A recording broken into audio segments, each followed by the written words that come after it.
နာချင်စရာမတွေ့ဘူးချင်နာသူချင်မမုန်းရခဲ့ပါချာနေပြီဆိုရင်မေလာရီလိုပါပဲပုံမြင်လို့ရင်နေဆွေလန်းနေတယ်ကြောက်ကူကြောင်ရိုက်တဲ့ခါတည်းရမိသူပါဟုံးရုံငါစိတ်နဲ့ဆုံးလို့လိုက်မိမှာပါလောင်တော့ငါမေးတော့နေရသေးတယ်ရှိနေတာ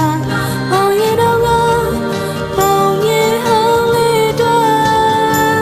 တပည့်တူတူလေးပဲချက် ဟာလို့ပဲပုံနေပဲမဲစိတ်တွေချမ်းသာလို့ချီတပြိုက်ပြိုက်ကြကျော်ဖို့အဲ့ရပါသေးတယ်